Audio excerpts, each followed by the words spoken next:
So welcome to our budget series part 3। Part 1 में अगर आपको याद हो तो हमने बात की थी कि कैसे बजट को आपको एक लॉन्ग टर्म रोड मैप की तरह देखना चाहिए। पार्ट 2 में हमने बहुत सारे वेरियस सेक्टर्स के ऊपर बात की थी जिसमें आपका फोकस होना चाहिए बिकॉज गवर्नमेंट का वहां पे एलोकेशन काफी ज्यादा है। पार्ट 3 में अब हम कुछ हिडन सेक्टर्स की बात करेंगे जो कि अननोटिस चले जाते हैं, बजट वाले दिन उनकी ज्यादा चर्चा नहीं होती बट वो भी बहुत ज्यादा इंपॉर्टेंट है। सो अब पार्ट 3 में हम कुछ हिडन साइलेंट सेक्टर्स की बात करते हैं जो कि बजट डॉक्यूमेंट में शायद आपको उतना इंपॉर्टेंट ना दिखें बट वो डिमांड साइड और इकोनॉमी में बहुत ज्यादा इंपॉर्टेंट रोल प्ले करते हैं। सो पहला है rural development and agriculture. So ministry of rural development का एलोकेशन बजट 2025 में लगभग 1.9 लाख करोड़ का था। अब इसको एक प्रैक्टिकल एग्जांपल से समझते हैं। सो मान लो अगर किसी गांव में रोड बनती है तो फार्मर अपनी एग्रीकल्चरल प्रोड्यूस को ज्यादा जल्दी मार्केट में पहुंचा पाएगा और वेस्टेज भी कम होगी जिससे उसकी इनकम बढ़ेगी। इरिगेशन प्रोजेक्ट्स अगर अप्रूव होते हैं तो फार्मर के क्रॉप की यील्ड बढ़ती है। डेयरी और फिश इंडस्ट्री पे अगर फोकस हो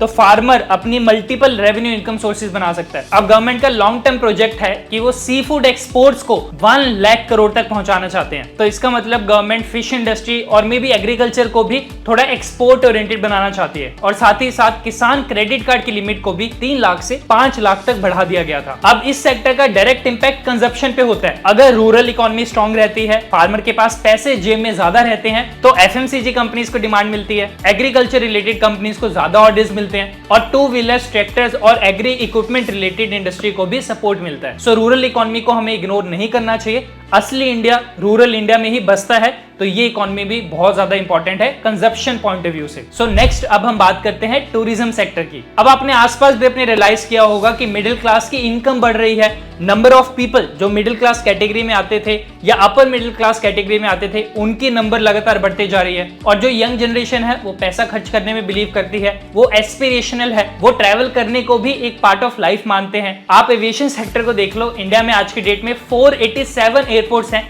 जो कि पिछले 8 सालों में डबल हुए हैं। मतलब कनेक्टिविटी और एयर ट्रैवल की डिमांड बहुत तेजी से बढ़ रही है। डोमेस्टिक टूरिज्म को बूस्ट करने के लिए सारे स्टेट्स को लॉन्ग टर्म के लिए इंटरेस्ट फ्री लोन्स मिल रही हैं एंड G20 इवेंट्स के थ्रू इंडिया ने दर्शाया है कि वो ग्लोबली एक टूरिस्ट स्पॉट बन सकता है। और इंडिया में रिलीजियस टूरिज्म को भी काफी ज्यादा प्रमोट किया गया है। वाराणसी, हरिद्वार, अयोध्या ये रिलीजियस टूरिज्म के हब बनते जा रहे हैं एंड बहुत ही कॉमन सेंस है कि जब टूरिज्म बढ़ता है तो एयर बुकिंग्स बढ़ती हैं, होटल इंडस्ट्री को बेनिफिट मिलता है, किसी भी टूरिस्ट वाले शहर के हर एक एस्पेक्ट में बिजनेस का ग्रोथ होता है एंड ये सारे कंजप्शन बेस्ड सेक्टर हैं जो कि ग्रेजुअली कंपाउंड भी करते हैं। सो नेक्स्ट अब हम बात करते हैं इलेक्ट्रिक व्हीकल्स यानी ईवी सेक्टर की। अगेन ईवी को भी हम एक सिंगल प्रोडक्ट की तरह नहीं देखना चाहिए, ये एक पूरा इकोसिस्टम है एंड गवर्नमेंट का फोकस 3 पिलर्स के ऊपर है। पहला मैन्युफैक्चरिंग यानी डोमेस्टिक प्रोडक्शन को इंक्रीज करना एंड दूसरा चार्जिंग इंफ्रास्ट्रक्चर को जगह जगह पे लगाना एंड तीसरा पब्लिक ट्रांसपोर्ट इलेक्ट्रिफिकेशन मतलब इलेक्ट्रिक बसेस को प्रमोट करना through fame subsidy. And government का एक बहुत बड़ा एम है कि 2030 तक 30% इलेक्ट्रिक व्हीकल पेनिट्रेशन अचीव करना है। अभी ये नंबर 2 से 3% है, काफी ज्यादा कम है बट ग्रोथ का पोटेंशियल बहुत बड़ा है। अब ईवी सेक्टर का भी इंपैक्ट सिर्फ ऑटोमोबाइल कंपनीज तक नहीं होता बल्कि पूरे इकोसिस्टम को होता है क्योंकि एक इलेक्ट्रिक व्हीकल बनाने के लिए पहला आपको बैटरीज चाहिए। So lithium, nickel, cobalt, mining और बैटरी मैन्युफैक्चरर सबको फायदा होता है। दूसरा power electronics, so semiconductors, inverters सब एंड थर्ड चार्जिंग इंफ्रास्ट्रक्चर, इसमें utility companies, real estate, charging networks and चौथा power demand, grid capacity expansion, renewable energy को एक्सपेंड करना वो आ जाता है। अब लास्ट सेक्टर की हम बात करते हैं बैंकिंग एंड फाइनेंशियल्स। अब बैंक्स के लिए सबसे इंपॉर्टेंट सिग्नल क्या होता है? Fiscal discipline. So financial year 25 का फिजिकल डेफिसिट टारगेट था बजट का 5.1%। इसका मतलब था कि गवर्नमेंट बोरोइंग कंट्रोल रहेगी, बॉन्ड यील्ड स्टेबल रहेंगी और लिक्विडिटी इकोनॉमी में बनी रहेगी बिकॉज अभी रिसेंट टाइम्स में रेपो रेट भी कम हुए हैं। अब अगर बजट कैपेक्स हैवी आता है तो बैंक्स को यहाँ पे डायरेक्टली बेनिफिट मिलता है क्योंकि पहला इंफ्रास्ट्रक्चर प्रोजेक्ट्स को फंडिंग चाहिए तो बैंक्स लॉन्ग टाइम के लिए, लॉन्ग टेन्योर के लिए भी लोन्स दे पाते हैं। दूसरा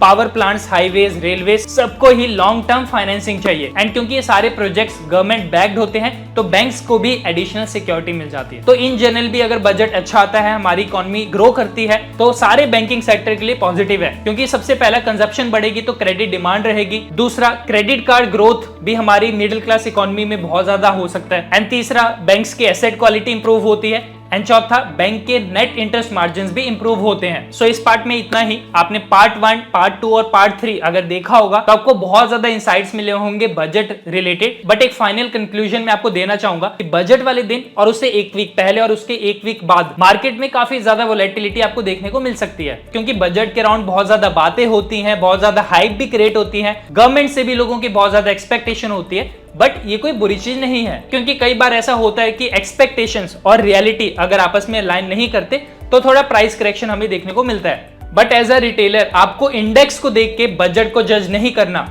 कि अगर निफ्टी गिरता है तो क्या बजट खराब था, एंड अगर निफ्टी नहीं बढ़ता तो क्या बजट में कुछ मिसिंग था। क्योंकि बजट की प्रेडिक्शन आप इंस्टेंटली मार्केट को देख के नहीं कर सकते। मार्केट को भी टाइम लगता है कि बजट में जो भी चीजें आई हैं उसको जब वो फ्यूचर के पॉइंट ऑफ व्यू से, ग्रोथ के पॉइंट ऑफ व्यू से रखता है, उसको अलाइन करता है, तो तब एक्चुअल में स्टॉक्स को वैल्यूएशन मिलना स्टार्ट होती है। सो आप इंस्टीट्यूशंस की तरह ट्रेड करो और बजट से आप देखोगे किस सेक्टर की तरफ गवर्नमेंट की ज्यादा विजिबिलिटी है, किस सेक्टर पे गवर्नमेंट ज्यादा पैसे खर्च कर रही है और वहां पे ज्यादा फोकस है, तो आपको भी उन सेक्टर्स के ऊपर फोकस करना चाहिए। सो अगर आपको पार्ट 3 भी अच्छा लगा तो प्लीज वीडियो को लाइक जरूर करें एंड चैनल को सब्सक्राइब कर ले। एंड अगर आपने बाकी भी पार्ट्स नहीं देखे और हमारे चैनल पे और बहुत सारी वीडियोस हैं एजुकेशनल जो आपको जरूर देखनी चाहिए। सो मिलते हैं नेक्स्ट वीडियो में, तब तक के लिए bye bye and as always keep learning and keep trading.